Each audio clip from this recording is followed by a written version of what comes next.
And Son is in! What a strike! He's done it again! He's done it again!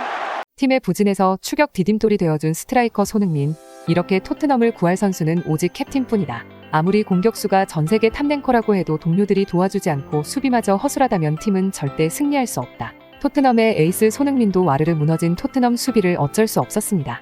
팀의 대패 속에 끝까지 위닝 멘탈리티를 살려내며 투혼을 발휘한 손흥민은 결국 원정온 팬들에게 4연승을 안겨주지 못하였는데요. 영국의 스포츠 매체 풋볼런던은 토트넘의 연승이 끝이 났다며 다음과 같은 보도를 전했습니다. 토트넘은 29일 잉글랜드 브라이튼에 있는 더 아메리칸 익스프레스 커뮤니티 스타디움에서 브라이튼과의 원정 경기의 전, 후반 각각 2골씩 허용하며 2대4로 완패했다. 이번 경기에서 시즌 5번째 도움을 작성하고도 패배에 웃지 못한 토트넘의 주장 손흥민은 팀 분위기를 다잡았지만 아시안컵 소집을 위해 곧 팀을 떠날 예정이기 때문에 손흥민이 없는 빈자리를 생각하는 토트넘 팬들의 심정은 마냥 불안하기만 할 뿐이다.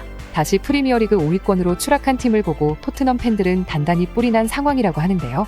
심지어 경기 직후 브라이튼의 감독 로베르토 데 제르비는 토트넘의 감독과 주장을 향해 포스테코글루 체제 하에 캡틴 손흥민은 가장 큰 희생양이다라는 폭탄 발언을 던져 영국이 그야말로 초토화가 되었다고 합니다. 토트넘 호스퍼가 프리미어리그 19라운드에서 대참패를 하였습니다. 토트넘은 직전 3경기 연속 승리를 맛보며 올해의 마지막을 5연승으로 장식할 작전을 짜고 있었다 하는데요. 하지만 불미스럽게도 브라이튼 원정을 앞두고 진행된 사전 기자회견에서 토트넘의 감독 포스테코글루는 크리스티안 로메로의 상황이 좋지 않다. 부상 후 정밀 검사를 받았고 모두가 우려했던 햄스트링을 다친 것으로 결과가 나왔다. 앞으로 4에서 5주간 팀에서 이탈할 것으로 예상된다. 라고 밝히며 핵심 센터백 로메로의 부상 소식을 전해 토트넘의 더 얇아진 스쿼드를 대신 알렸는데요. 이미 부상 병동으로 잘 알려진 토트넘은 경기를 앞두고 추가 부상자가 발생한 소식을 내며 영국 디 애슬레틱의 데이비드 온스테인 기자는 로메로가 빠지고 다시 구성된 토트넘의 스쿼드를 다음과 같이 공개하였습니다. 토트넘은 4-2-3-1을 내세웠다. 올 시즌 최고의 선방을 자랑하는 굴리엘모 비카리오가 이번에도 역시 토트넘의 골문을 든든하게 지켰고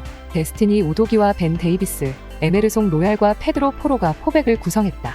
3선은 피에르 에밀 호이비에르와 파페사르가 지켰고 2선에는 캡틴 손흥민과 대한 클루셉스키, 브레넌 존슨이 배치하며 최전방 원톱 자리에 선 히샬리송의 뒤를 자리 잡았다. 상대팀 브라이튼은 프리미어리그 9위 자리에 오른 중위권 클럽이며 지난 시즌 뛰어난 성적으로 유로파리그 진출권까지 따낸 팀으로 쉽게 무시할 수 없는 플레이를 선사할 것이다. 하지만 브라이튼은 올 시즌 많은 경기 수를 펼치며 체력과 부담감에 감당할 자신이 없어 보이는 듯 최근 위축된 플레이와 또 성적이 하락된 결과를 만들어내며 최근 리그 5경기에서 단 1승만을 겨우 만들었다. 이러한 브라이튼의 전적을 확인한 토트넘 팬들은 4연승을 할 수 있을 것이라는 용기를 가지게 되었다. 이렇게 토트넘의 승리를 예측할 수밖에 없던 이유는 최근까지도 토트넘은 상대팀과의 경기에서 초반부터 먼저 빠르게 치고 올라가며 외신은 이러한 토트넘을 향해 전방 압박의 1인자라고 부를 정도로 상대팀보다 먼저 경기 주도권을 쟁탈한 팀이라고 불렸기 때문인데요. 하지만 영국 매체 풋볼런던 소속 기자인 일데스데어 골드 기자는 토트넘의 구세주 손흥민의 고군분투에도 결국 참패로 결과를 냈다며 다음과 같이 보도하였습니다. 원정을 떠난 토트넘은 초반부터 브라이튼의 강력한 전방 압박에 상당히 고전하였다. 전반 11분 브라이튼 잭 킨셸우드에게 강력한 오른발 슈팅으로 선제골을 허용하였고 이 과정에서 브라이튼 공격수 주앙 페드로를 토트넘 선수 5명이서 막아내지 못하는 허술 수비를 보여주었다. 미키 반더벤과 로메로의 수비 공백이 탄로가 난 것이다. 그리고 대한 클루셉스키는 데니 웰백의 유니폼을 너무나 대놓고 잡아당기는 파울을 범해 토트넘은 결국 주앙 페드로에게 PK로 추가골을 허용해 경기 초반부터 0대2로 뒤지는 위기에 빠졌다. 이렇게 완벽하게 수비가 허물어진 토트넘. 후반에도 완전히 브라이튼에게 유린당하며 2골을 허용했다. 이때 주장 손흥민은 페널티 아크 오른쪽에 공을 잡았는데 욕심내지 않고 왼쪽 노마크 상황이던 벨리스에게 추격 디딤돌을 놓으며 리그 5호 도움을 성공시켰다. 또한 손흥민은 히샬리송에게 결정적인 패스를 선사했지만 빗나가는 슈팅으로 득점까지 이어가지 못했다. 최근 상승세를 이끌어낸 토트넘이 부상 및 징계 선수 자리만 대체하는 시스템을 내세워서는 꾸준한 연승을 보여주긴 힘들 것으로 전망된다. 히샬리송 역대급 호러쇼, 토트넘 내 공격수는 오직 캡틴 손흥민뿐. 역대급 최악의 수비를 보여준 토트넘. 이러한 막장 수비는 처음 봤다. 라며 외신의 혹평은 이어졌고 경기 직후 현지 매체와 인터뷰를 진행한 브라이튼의 감독 데제르비는 폭탄 발언까지 해 영국을 초토화시켰는데요. 영국에서 프리미어리그를 중계하는 매체 스카이 스포츠의 앵커 헤일리 맥퀴는 데제르비 감독에게 토트넘과의 경기는 어떠했는지 질문을 하였습니다. 이에 대해 제르비 감독은 크게 어렵진 않았다. 초반부터 우리는 빠르게 주도권을 잡았고 토트넘의 무너진 수비를 뚫는 것은 쉬웠다. 솔직히 손흥민의 전배특허인 가마치기 슈팅이 가장 위협적이었고 그 외에는 해볼 만한 경기였다. 스트라이커 손흥민만 잘 커버하면 되었을 뿐더러 토트넘의 수비가 워낙 엉망진창이라고는 내가 안타깝기도 했다. 주전 선수들의 빈자리가 이렇게 클 줄 몰랐다. 심지어 요즘 폼이 올랐다고 이름을 내세웠던 히샬리송마저 현저히 낮은 골 결정력을 보여주지 않았는가 라며 브라이튼이 4득점을 한 것은 너무나 당연한 것이라고 언급하기도 하였는데요. 이어서 감독은 지금까지 토트넘의 경기를 쭉 지켜봤을 때 솔직히 말해서 손흥민이 3점을 만들지 포스테코글루는 그냥 1점만 만들어내지 않았는가 라며 충격적인 발언을 하며 앵커를 깜짝 놀래키기도 하였습니다. 이러한 발언에 축구 전문가들은 하나둘씩 기사를 내며 브라이튼 감독의 입장을 공감하였는데요. 영국 매체 타임즈의 공신력 있는 축구 전문가 제임스 더커는 토트넘은 브라이튼을 상대로 2대4 참패를 하였다.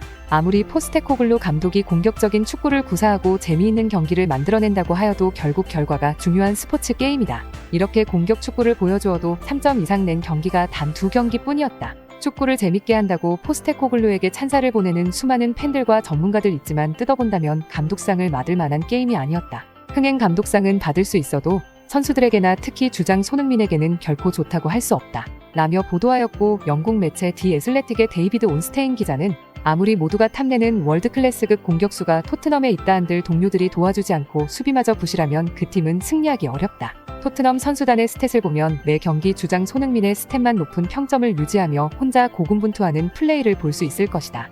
이번 브라이튼전에서도 손흥민은 볼경합 승리 6회 중 3회 승리, 패스 성공률 81%, 드리블 성공률 100%, 찬스 메이킹 2회 그리고 리커버리 6회까지 이렇게 팀의 수비가 와장창 무너진 상황에서도 뛰어난 공격 스탯을 보여주었다. 심지어 스트라이커임에도 불구하고 팀원들을 위해 도움까지 하며 토트넘 선수 중 평점 7점대로 유일하게 고득점을 받은 플레이어로 자리 잡았다. 하지만 결과는 결국 참패이다. 이렇게 부상병동인 토트넘에서 2군 선수를 데리고 경기를 펼쳐봤자 결국 주장 손흥민만 고생하는 것이다. 자신의 잠재력을 더욱 끌어올려줄 동료들이 없는데 어찌 손흥민이 자신이 가진 재능을 발휘할 수 있겠는가 라면서 손흥민의 안타까운 처지에 한탄스러운 마음을 표출하기도 하였는데요. 토트넘 팬 커뮤니티인 팬포럼에서도 이와 같은 반응을 자주 볼 수 있었습니다. 이 센터백은 쓰레기다. 전문 센터백이 없다는 것은 참 안타까운 일이다. 또한 부상과 징계가 꼬리를 물고 있어 운이 좋다고 볼 수도 없다. 그리고 비수마가 팀에서 해주던 역할이 컸기 때문에 아예 다른 성향의 호이비에르가 그 역할을 해주는 것은 힘들다. 우리가 에메르송 로얄을 계속 센터백으로 쓸 수 없으니 1월에 좋은 센터백을 가져와라. 안 그러면 우리 소니가 아무리 실력이 좋아도 수비가 뚫리기 마련이다. 히샬리송은 그동안 손흥민의 어시를 도대체 몇 개를 날린 거냐? 내가 본 것만 해도 완벽한 어시 6개가 넘는다. 히샬리송의 호러쇼 아주 잘 봤다. 골 결정력 탑급인 소니를 활용도 못하고 수비 역할에 중점을 두고 있으니 포스텍도 이제 끝이다. 애슐리 필립을 쓰면 좋을 것 같다고 생각하는 팬들도 많지만 토트넘이 우세한 상황에서 데뷔시키면 신인을 벼랑으로 내모는 행동과도 같아.